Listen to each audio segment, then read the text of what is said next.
Hello students, welcome to our channel. तो आज हम सॉल्व करेंगे सोशल साइंस गाला पेपर 3 का सेक्शन डी और आपको सारे section A B C D हमारे चैनल के प्लेलिस्ट में मिल जाएंगे। तो आप हमारे चैनल को जरूर सब्सक्राइब कर लीजिए। बोर्ड पॉइंट ऑफ व्यू से गाला इंपॉर्टेंट है, आपको पता है, तो आप सबको इसका सॉल्यूशन करना है और ये वीडियो अपने फ्रेंड्स के साथ भी शेयर करना है। और अगर आप बोर्ड एग्जाम की तैयारी अच्छे से करना चाहते हैं तो आप हमारे कोर्स में भी ज्वाइन हो सकते हैं। हमारा कोर्स ऐप में है और ऐप की लिंक आपको डिस्क्रिप्शन में मिल जाएगी। चलिए स्टार्ट करते हैं आज का सोशल साइंस गाला paper 3 section D. Section D आपका रहेगा 20 मार्क्स का। You have to attempt any 4 questions out of 7 question. और जो क्वेश्चन नंबर 54 है वो मैप का होता है जो कि कंपलसरी है। तो इस तरीके से 5 क्वेश्चन हो गए। हर एक क्वेश्चन 4 मार्क्स का रहेगा, तो 4 5 20 मार्क्स का ये सेक्शन होता है, जिसमें से मैप में तो आपको पूरे में से पूरे लाने ही हैं। चलो स्टार्ट करते हैं। हमारा पहला क्वेश्चन है write a note on the discoveries made by the Aryabhatta in mathematics. तो ये है चैप्टर नंबर 5। उससे काफी सारे क्वेश्चन सेक्शन डी में पूछे जाते हैं, मैंने आपको इससे पहले वीडियो में बताया भी था। तो ये जो क्वेश्चन है वो गाला पेपर 2 क्वेश्चन नंबर 48 में दिख जाएगा। सेम ये क्वेश्चन है जिसमें पूरा मैथमेटिक्स के बारे में आपको लिखना है। हम आगे बढ़ते हैं। 48 नंबर का क्वेश्चन है give an introduction of Aryabhatta, Maharshi Charak और वराहमिहिर। सो आर्यभट्ट जो है was an Indian astronomer and mathematician. क्या थे? इंडियन एस्ट्रोनॉमर और मैथमेटिशियन। एस्ट्रोनॉमर यानी कि जो स्पेस की स्टडी करते हैं, जितने भी सेलेस्टिकल ऑब्जेक्ट्स हैं उनकी जो स्टडी करते हैं उनको बोलते हैं एस्ट्रोनॉमर। और इनका कंट्रीब्यूशन बहुत ज्यादा है, जैसे कि इन्होंने जीरो डिस्कवर किया, value of pi, decimal system, और इसलिए इनको फादर ऑफ मैथमेटिक्स कहा जाता है। Aryabhatta made a remarkable contribution in the field of astronomy, यानी कि वही स्पेस से रिलेटेड। और इसलिए इंडिया की जो पहली सैटेलाइट थी उसका नाम हमने इन्हीं के नाम पर रखा, Aryabhatta. He declared that the Earth rotates on its own axis, and he proved that the basic reason of lunar eclipse is the shadow of the Earth, which was addressed as Ajar Bahar by the scholars. तो आर्यभट्ट ने ही बताया कि अर्थ अपने ही axis पे rotate करती है, और दूसरा उन्होंने ये भी बताया कि लूनर एक्लिप्स होने का रीजन क्या है। इसका रीजन ये है अर्थ की जो शेडो मून पर पड़ती है उससे होता है लूनर एक्लिप्स, जिसको स्कॉलर किस नाम से बुलाते थे? अजर बहर। ठीक है, नेक्स्ट महर्षि चरक, ये मेडिकल से रिलेटेड है, इनके बारे में ज्यादा इंफॉर्मेशन नहीं है, तो जितना है मैंने यहाँ पे लिखा है। Maharshi Charak has written Charak Samhita in which he has mentioned over 2000 medicinal herbs. Main इनका यही है, इनकी बुक का नाम है महर्षि चरक संहिता, और जिसमें उन्होंने 2000 मेडिसिनल हर्ब्स के बारे में बात की है। तीसरे है Varahamihira. So Varahamihira was the great astrologer and astronomer. क्या डिफरेंस होता है? एस्ट्रोलॉजर का मतलब होता है जो प्लैनेट की पोजीशन पढ़कर ये बता सके कि ह्यूमन के फ्यूचर में क्या होगा। ठीक है, तो प्लैनेटरी पोजीशन से अगर ह्यूमन का फ्यूचर जो बता सकता है उसको बोलते हैं एस्ट्रोलॉजर। और एस्ट्रोनॉमर यानी कि सेलेस्टिकल ऑब्जेक्ट की स्टडी करना, पूरा स्पेस की स्टडी करना है। कि डिफरेंस है। हु डिवाइडेड एस्ट्रोलॉजी, तो इन्होंने एस्ट्रोलॉजी यानी कि स्टडिंग मैन्स फ्यूचर, इसको 3 सेक्शन में डिवाइड किया है, तंत्र, होरा और संहिता। हिज ग्रंथ नेम बृहत संहिता। तो याद रखना है, इन्होंने जो ग्रंथ लिखा उसका नाम है बृहत संहिता। किसके बारे में इंफॉर्मेशन देता है? तो regarding effects of planets on men's future, planets की पोजीशन का असर मैन के फ्यूचर पे क्या होगा। His characteristics, then various classes of animals, जैसे स्कॉर्पियो हो गया, है ना, तो राशि होती है ना जो, उनके एनिमल्स अलग अलग होते हैं वो। फिर द टाइम ऑफ मैरिज, जो मुहूर्त होता है सही, देन फिर ponds, well, gardens and good omen for sowing, तो बीज बोने का सही समय कौन सा है ना। फिर पॉन्ड्स, वेल, गार्डन कहाँ पर ज्यादा अच्छे सक्सेसफुल रहेंगे और वहां पे कब खोलना है, या फिर उसका जो काम है वो कब शुरू करना है। तो ये सब किसमें लिखा है? बृहत संहिता।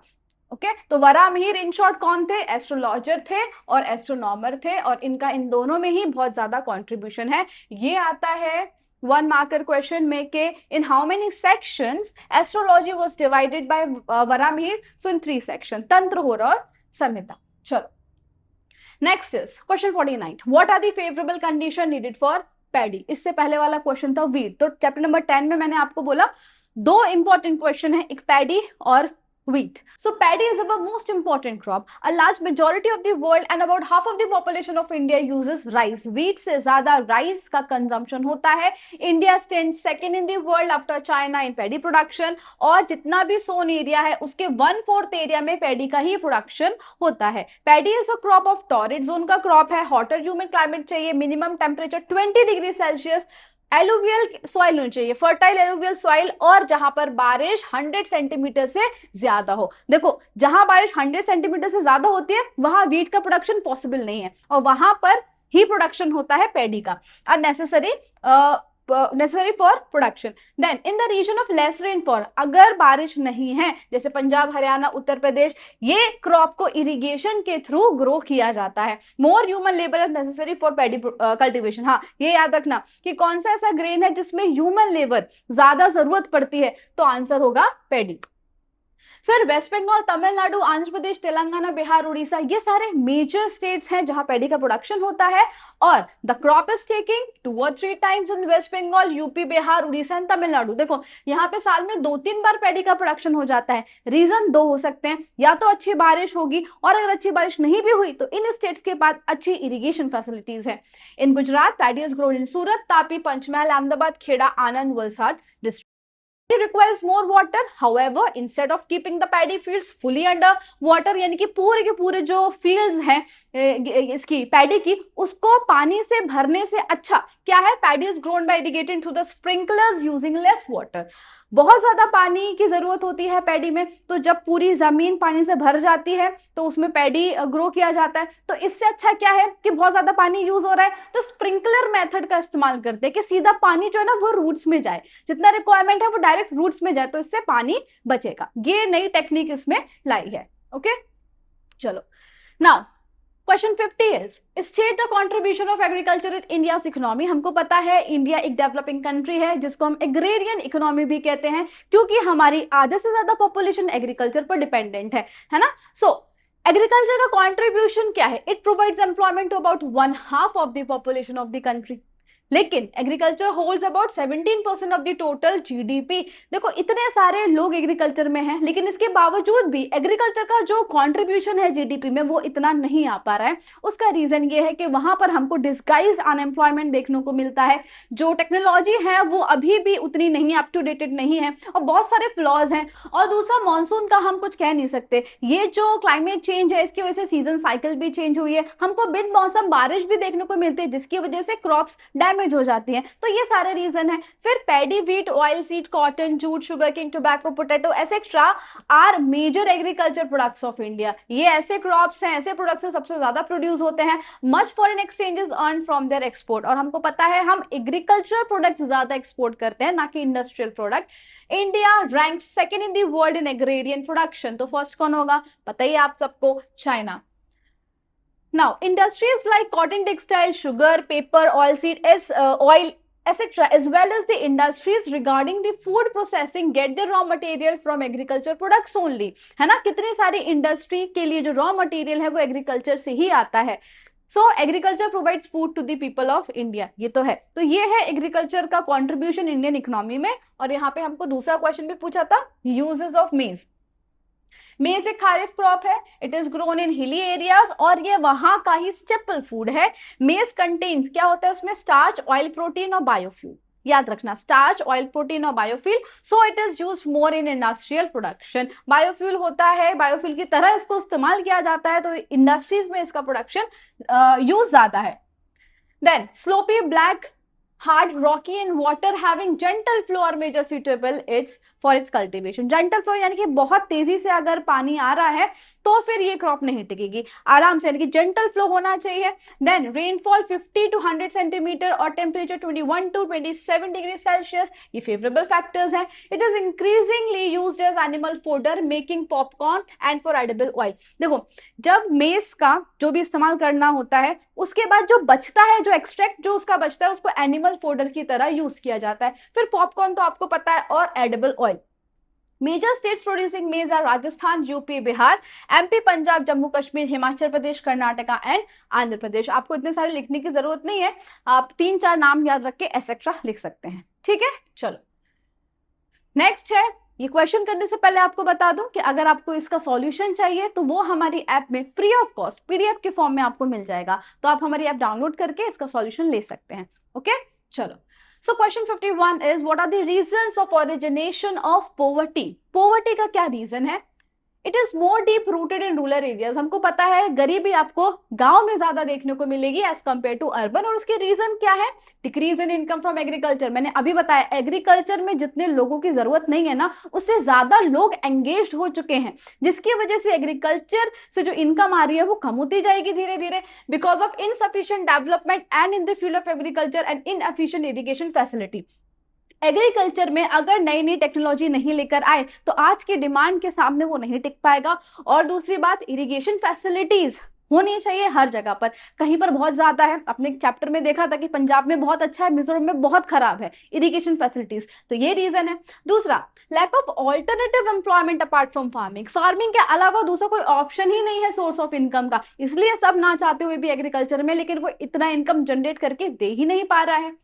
Lack of knowledge of other employment, education, skill और ट्रेनिंग इन रूरल एरियाज। गांव में खेती के अलावा उनको कोई दूसरा काम आता नहीं है, उनको उसके अलावा कोई दूसरे स्किल्स नहीं है कि वो दूसरी जगह जाके सोर्स ऑफ इनकम जनरेट कर सके। Increase in debt as a result of excessive expenditure because of caste system and other orthodoxy, tradition and custom. पैसे नहीं है लेकिन उसके बावजूद भी लोन ले लेकर खर्चे करना, किस तरीके की जो कस्टम ट्रेडिशन है, जैसे कि शादी है ना, तो शादी में जरूरत से ज्यादा खर्चा कर देना, दहेज जो है उसके चलते बहुत सारा कर्जा ले लेना, तो इन सारी चीजों की वजह से रूरल एरियाज में वो लोग डेट से ऊपर ही नहीं आ पा रहे हैं, and that's why they are facing poverty. फिर ड्यू टू इलिटरेसी, पढ़े लिखे नहीं है, the poor become victim of exploitation. सामने वाला जो कह रहा है वो मान लेते हैं, क्योंकि उनको नहीं पता सही क्या है गलत क्या है, तो उनको आसानी से एक्सप्लॉइट किया जा सकता है। And injustice, along with that they are not able to get proper benefit of government scheme because of lack of information. Government ने कितने सारे प्रोग्राम्स लेकर आए हैं, लेकिन उनको पता ही नहीं होता कि ये उनके लिए है, उनको उन प्रोग्राम्स का बेनिफिट उठाना नहीं आता। Due to ignoring necessities and economic welfare of poorest section of the society during formation of economic policies। अब यहाँ पे एक टारगेट गवर्नमेंट को किया गया है कि गवर्नमेंट जब अपनी इकोनॉमिक पॉलिसी फॉर्म करती है तो उसमें वो रूरल सेक्टर के लिए जो प्रायोरिटी है वो बहुत ही कम रखती है ना। फिर production of cash crop was encourage while production of edible crops was reduce. Cash crop ऐसे जो कमर्शियल के लिए ज्यादा यूज होते हैं, प्रॉफिट अच्छा खासा दे सकते हैं, उनका प्रोडक्शन एनकरेज किया जा रहा है, और जो बेसिक नेसेसिटीज के क्रॉप है, एडिबल क्रॉप, उनके प्रोडक्शन को कम किया जा रहा है। अब मार्केट में इसकी वजह से सिचुएशन कैसी क्रिएट होगी कि एडिबल क्रॉप की डिमांड तो है ना, क्योंकि पॉपुलेशन इतनी है तो डिमांड है, लेकिन सामने से उतने प्रोडक्ट नहीं है, डिमांड ज्यादा, सप्लाई नहीं है, तो प्राइस बढ़ जाएगा। तो प्राइस बढ़ जाता है और ये लोग इन सबको अफोर्ड नहीं कर पाते हैं, तो उनकी ज्यादातर इनकम अपना पेट भरने में ही जा रही है। ये भी रीजन है पॉवर्टी का। This trigger the scarcity of food grains and pulses in price rise because of which people could not gate meals twice a day. जितने पैसे हैं उनसे उनका पेट ही भर जाए तो बड़ी बात हो जाएगी। Now because of execution of economic reforms rural economic collapsed. Cottage, ये तो पता है ना, जब ब्रिटिशर्स आए थे तो उन्होंने cottage industry, small scale industry, इन सबको खत्म कर दिया था। Migration increase, income in agriculture sector decrease. गांव में कुछ राह ही नहीं कमाने करने को, तो लोगों को मजबूरन शहर आना पड़ा, और ये सारे फिर रीजंस है रूरल एरियाज में पॉवर्टी बने रहने के। फिर poor people are becoming victims of malnutrition. जब भरपूर खाना नहीं मिलेगा तो माल न्यूट्रिशन के शिकार हो जाते हैं, डिसीजेस बहुत जल्दी हो जाती है, और फिर जो पैसा बचा है, मान लो बच भी गया पेट भरने के बाद, तो वो सारा पैसा हेल्थ में चला जाता है, और उनकी इनकम जो है वो तो वही है लेकिन खर्चे बढ़ गए। Due to change in technology, traditional businesses, cottage industry, ये सब खत्म हो गए। टेक्नोलॉजी आती जा रही है तो पुरानी चीजें लोग भूलते जा रहे हैं, वो चीज खत्म होती जा रही है ना, और इसलिए अनएम्प्लॉयमेंट बढ़ गया गांव में। There was an increase in population growth, death rate decrease, population बढ़ती जा रही है, death rate कम हो रही है, लोगों का लाइफ स्पेन भी अच्छा हो रहा है, तो इसकी वजह से जो सप्लाई है लेबर का वो बहुत है, लेकिन उसके सामने डिमांड नहीं है। मान लो 1000 लेबर की डिमांड है तो उस 1000 की पोस्ट भरने के लिए लाखों लोग ने रजिस्ट्रेशन किया है, ये सिचुएशन है, ठीक है। इसकी वजह से unemployment is increasing and unemployment is the main reason for poverty. Okay, चलो नेक्स्ट।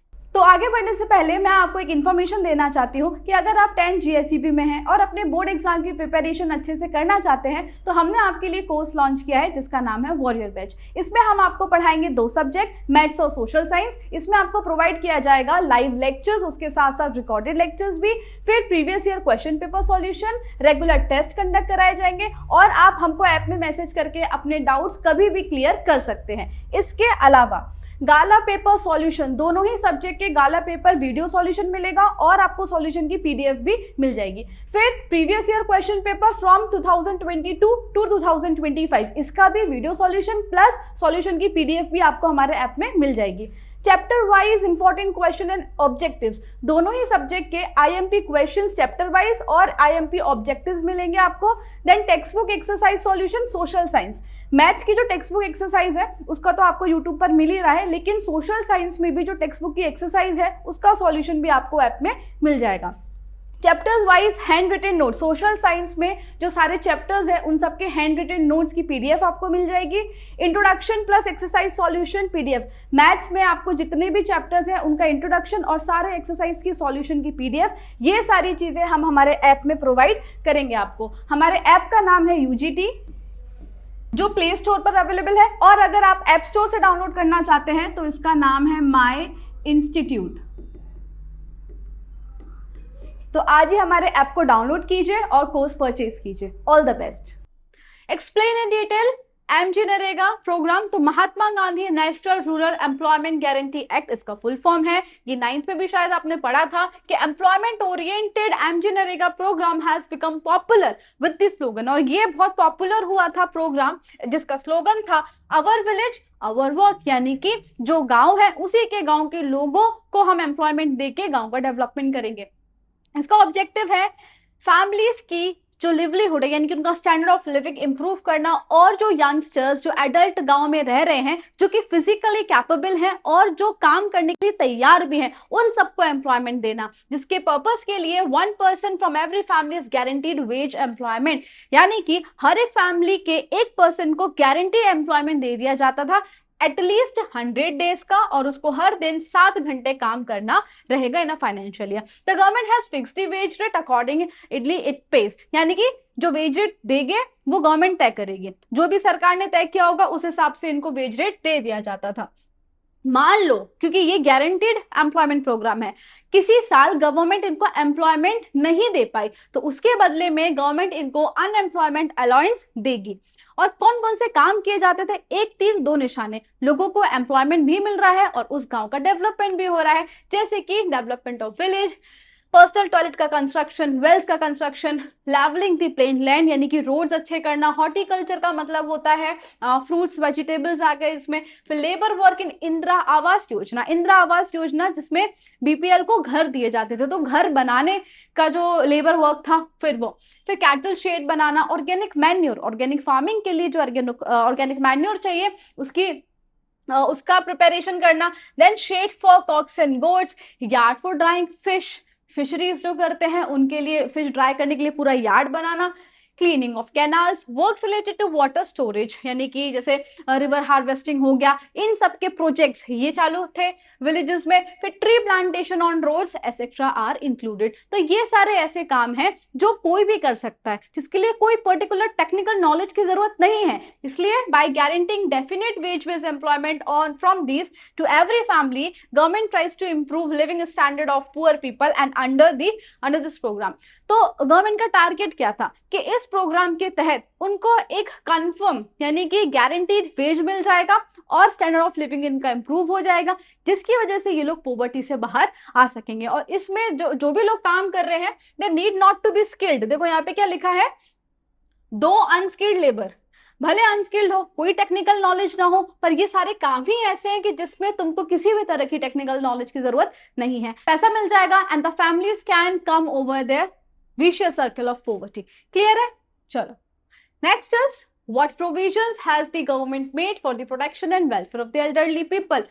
तो मैंने ये चैप्टर एक्सप्लेन करते वक्त आपको बताया था कि हमारी सोसाइटी के 2 सेक्शन ऐसे हैं जिनको प्रोटेक्शन की जरूरत है, पहले बच्चे और दूसरे बूढ़े। तो चिल्ड्रन और एल्डरली पीपल सबसे ज्यादा वल्नरेबल सेक्शन है हमारी सोसाइटी का। तो एल्डरली पीपल की बात करें तो attention has been drawn to the problems of elderly people, जिसके लिए गवर्नमेंट ने अडॉप्ट किया national policy for senior citizen, और इसके तहत कुछ प्रोविजंस बनाए गए हैं सीनियर सिटीजन के लिए।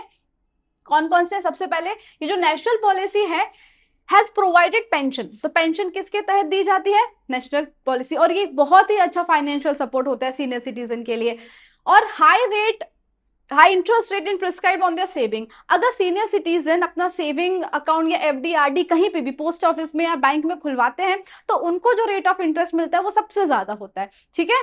Then they are given 30 to 50% concession on bus, rail या एयर। बस हो, रेलवे हो या एयर टिकट हो, सीनियर सिटीजन को 30 to 50% कंसेशन मिलता है। 60 प्लस को सीनियर कंसिडर किया जाता है। The state government have started old age home. Old age home में सारे ऐसे सीनियर सिटीजन्स रहते हैं जिनका कोई नहीं है या फिर जिनके बच्चों ने उनको छोड़ दिया है, और old age home government setup करती है और सारी फैसिलिटीज उनके लायक वो एस्टैब्लिश करेगी। Number of seats in the public transport are reserve for them. आपने देखा ही होगा कभी ट्रैवल करते हुए बीआरटीएस में लिखा होता है वहां पे एल्डरली पीपल या रिजर्व फॉर वुमेन। मान लो अगर नहीं भी लिखा है तो ये हमारी रिस्पॉन्सिबिलिटी बनती है कि अगर हम किसी सीनियर को देख रहे हैं तो हम उठ के खड़े हो जाए और उनको अपनी सीट दे दें, ठीक है। फिर गार्डन्स वगैरह हो गए, ये गवर्नमेंट इन लोगों के लिए अच्छे से डेवलप करती है, क्योंकि देखो जो यंगस्टर्स हैं वो अपनी अपनी लाइफ में बिजी हैं, हर एक के पास कुछ ना कुछ काम है, लेकिन 60 के बाद ये कुछ काम कर नहीं सकते क्योंकि फिजिकली इतने कैपेबल नहीं होते हैं, तो इनको अपना टाइम निकालना है। तो जिसकी वजह से आपने देखा होगा कई गार्डन्स में सारे एल्डरली लोगों का ग्रुप होता है जहां पे वो बहुत बातें करते हैं, हंसी मजाक करते हैं, योगा करते हैं, है ना, and then making their life beautiful. In cities wherein they can leisurely sit, walk and participate in music, yoga activities। आराम से गार्डन में घूम रहे हैं और अपना टाइम स्पेंड कर रहे हैं अपने ही एज के फ्रेंड्स के साथ, with other elderly people. So then parental care and welfare act, ये जो एक्ट है ये प्रोटेक्ट करता है एल्डरली पीपल को डोमेस्टिक वायलेंस से या फिर एक्सप्लॉयटेशन या कोई भी अब्यूसिव लैंग्वेज उनके साथ अगर यूज कर रहा है तो। Any harassment bye children is a cognizable offence, यानी कि अगर कोई भी बच्चा अपने माँ बाप को हैरेस करता है तो वो जो बच्चा है it is punishable under the act parental care and welfare, ठीक है। और रिस्पॉन्सिबिलिटी, सीनियर सिटीजन को मेंटेन करना, उनका ख्याल रखना, ये रिस्पॉन्सिबिलिटी उनके परिवार की, उनके रिलेटिव्स की और उनके बच्चों की होती है। The government honours the senior citizen for the contribution in the making of the nation. तो जितने भी सीनियर सिटीजन हैं उन्होंने अपनी पूरी एज में या 80-90 साल की जितनी भी उनकी एज है उन्होंने किसी ना किसी तरीके से अपनी फैमिली में बहुत ज्यादा कॉन्ट्रीब्यूट किया है और नेशन को भी बहुत ज्यादा कॉन्ट्रीब्यूट किया है, जिसके लिए गवर्नमेंट उनको ऑनर भी करती है। क्लियर? नेक्स्ट और लास्ट क्वेश्चन है हमारा जो कि कंपलसरी होता है, मैप फिलिंग। रीजन सिर्फ सीधा टिक करके नहीं आना है, प्रॉपर मैप को रिप्रेजेंट करने का तरीका होता है जो अभी मैं बताऊंगी आपको।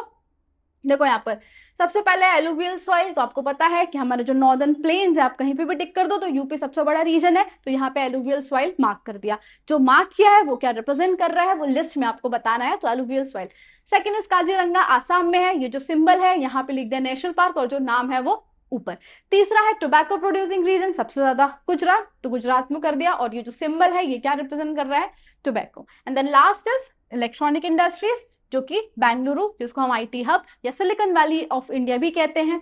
लेकिन मान लो अगर आपको पता ही नहीं है कि बेंगलुरु कहाँ है तो आप मार्क नहीं कर पाओगे। कहाँ पर है ये? कर्नाटका में, ठीक है। तो ये रहा कर्नाटका और इधर पे बेंगलुरु मार्क कर दिया, प्लस का साइन बता रहा है इलेक्ट्रॉनिक इंडस्ट्री, इस तरीके से यहाँ पे लिख दिया। फॉर एग्जाम्पल आपको पता भी है कि ये बैंगलोर कर्नाटका में है, लेकिन आपको यही नहीं पता कि मैप में कर्नाटका कहाँ आता है, तो फिर आप नहीं मार्क कर पाएंगे। तो मैप के लिए अगर आपको सारे स्टेट्स नहीं पता है तो पहला तो काम ये है कि आप मैप को अच्छे से याद कर ले कि कौन से स्टेट्स कहाँ आते हैं। बाकी सिटीज तो दे के रखा ही होगा ऑलमोस्ट, ठीक है, बस स्टेट आप ढंग से देख लेना मैप में। तो इसी के साथ हमारा गाला पेपर 3 का सेक्शन डी खत्म होता है। आई होप आपको समझ में आया होगा। कोई भी डाउट्स है आप कमेंट सेक्शन में पूछ सकते हैं, और मैप का एक और अलग से वीडियो मैं लेकर आऊंगी जिसमें हम सारे आईएमपी कवर कर लेंगे, ठीक है। तो वीडियो पसंद आया हो, do like share and subscribe our channel. Thank you.